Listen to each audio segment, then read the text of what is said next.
there's a specific type of person who is going to watch this video and immediately think, this isn't about me. I'm fine. I'm still performing. I'm still delivering. I'm still showing up. And that person is exactly who this is for.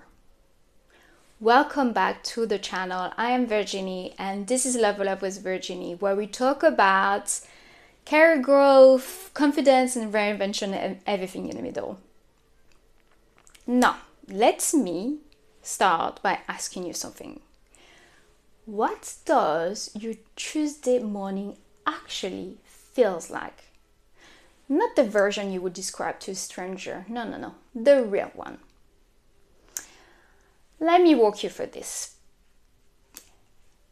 It's Tuesday, the alarm goes off, and there's already a tightening in your chest. Another day starts, and you have nothing to look forward to this evening. But you have to keep going, even if a part of you really doesn't want to. And then you get into the office, you deliver, you might even do something well, a presentation, a meeting, a moment where you were sharp and people noticed, and for a second, there's a relief. And then the internal chatter starts. That thing you said that didn't land right, the boss who didn't show up to that meeting, the colleague who never has a kind word to say, who might stop by your desk later. The performance was fine, but inside, you know you're exhausted in ways that sleep doesn't fix. And if any part of you recognize that, I want you to stay with me. Because you might be a high achiever who hasn't yet recognized that you have a confidence problem. And that you have been using achievement as a coping mechanism. In today's video, I'm going to cover 3 topics with you. First one is why high achievers are often the last to recognize they have a confidence problem. Why achievement alone will never fix your problems. And what it actually looks like to start shifting that from the inside. And by the end of this, I want you to see your situation differently and to understand that what you've been doing isn't working, not because you're not trying hard enough, but because you've been solving the wrong problem. And at the end of the day, what we are talking about here is really the gap between external performance and internal reality. Okay, let me start by sharing a personal story. And let me tell you, I have lost my confidence. It happened quite slowly. In a prestigious job when things started to feel really difficult. And it spoke directly to something I've been carrying since I was young. This voice in the back of my head that said, you don't belong here. So I was looking for evidence that I didn't belong. And guess what? I found them. Then came a very public moment that confirmed everything I've already feared. A missed promotion cycle. But that was not what actually broke my confidence. I was already feeling pretty small by then.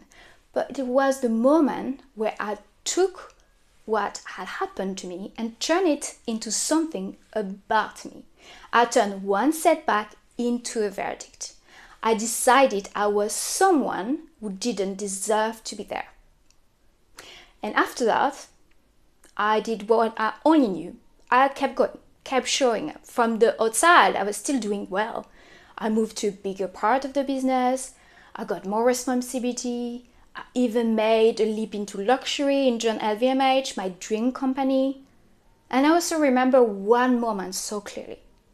A senior person I had always admired was talking about me to another leader right there in front of me. And they called me a superstar. And you know what was my immediate instinct? I just wanted to go and cry in the bathroom. Not because I was touched by these words, but because I just didn't believe a single word of it. At every milestone, the external evidence said one thing, but the story in my head said another one, and I kept choosing the internal story. The main thing I learned from that period is this. Achieving more did not fix what I actually had. And I want to name it clearly because I think we use the wrong word for it. We call it a confidence problem because that's the word we reach for. But confidence is the surface. What sits underneath it, what's actually driving that sinking feeling, is self-worth. You believe that you're enough as a person, regardless of what you achieve, and no external result can touch that. And there are really 3 reasons why for me. The first one is that the goalposts keep moving. Every time I hit the target, the bar shifted. And the story you tell yourself shift too. It's like, oh yes, but maybe that was just lucky. Oh yes, well done you, but you know what? The bar is higher now. So you get there, and within days, it's like it never happened.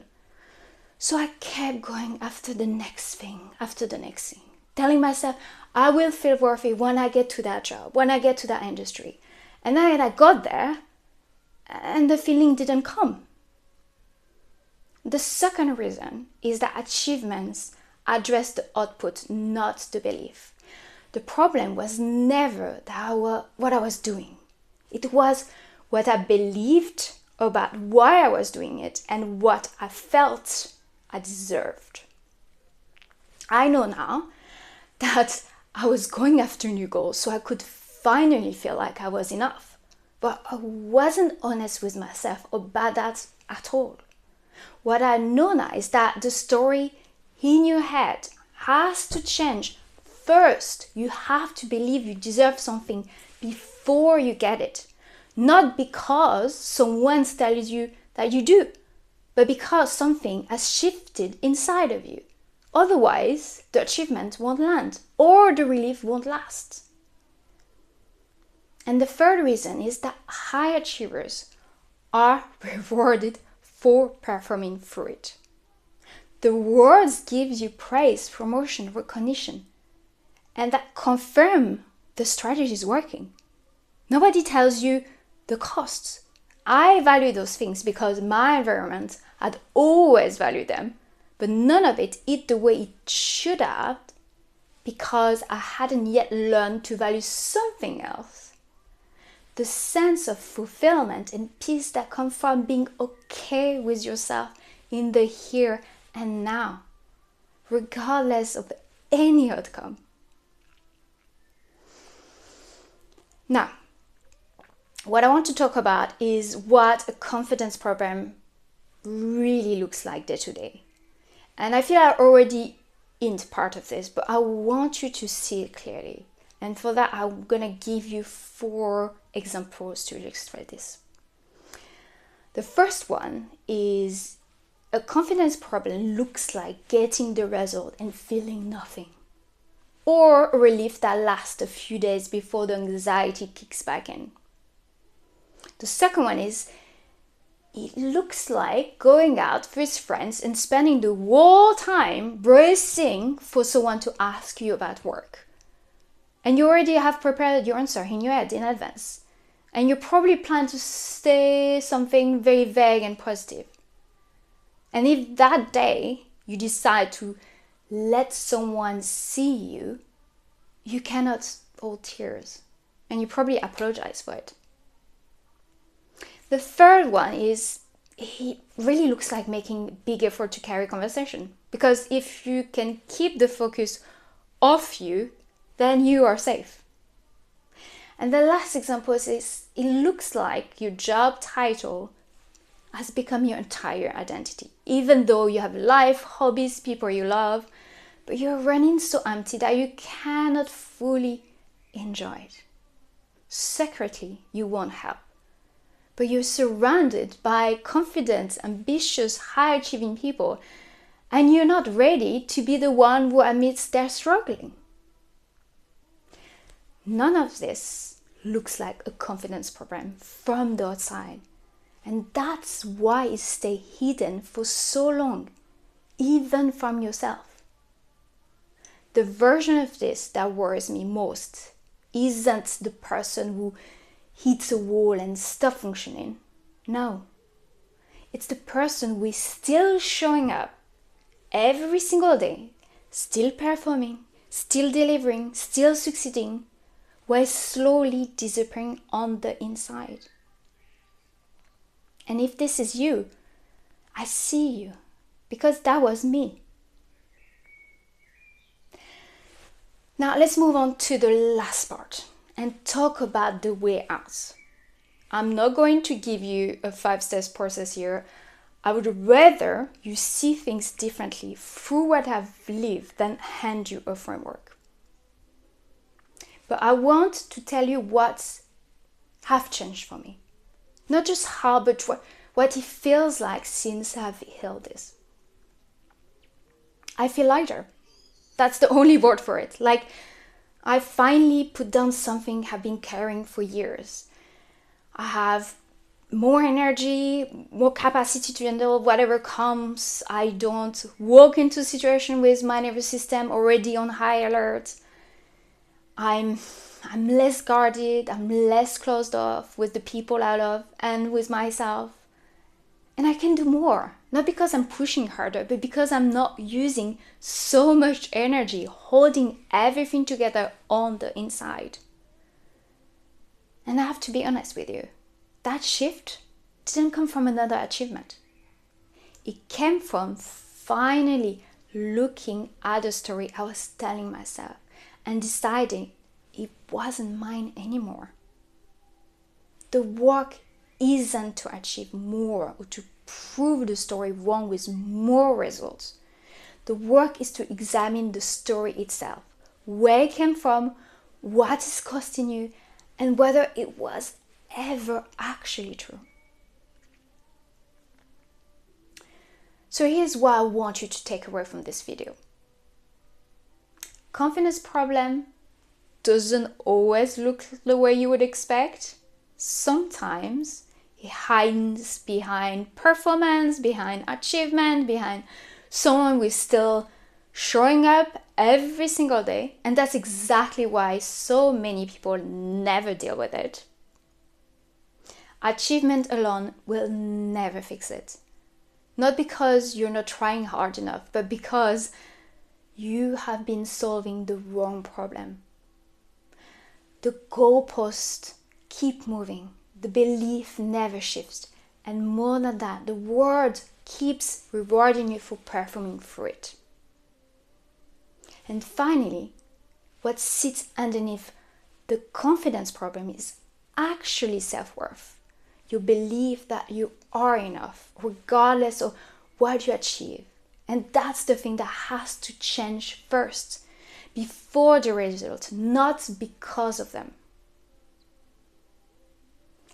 If any of this land is for you today, I want to tell you about something I'm hosting in July. It's a live workshop I called Rebuilding Confidence After Disappointment.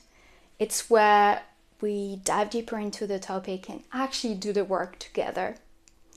I will put the link to register in the comment box below, so go please check it out. I would love to see you there. Thank you for watching this to the end.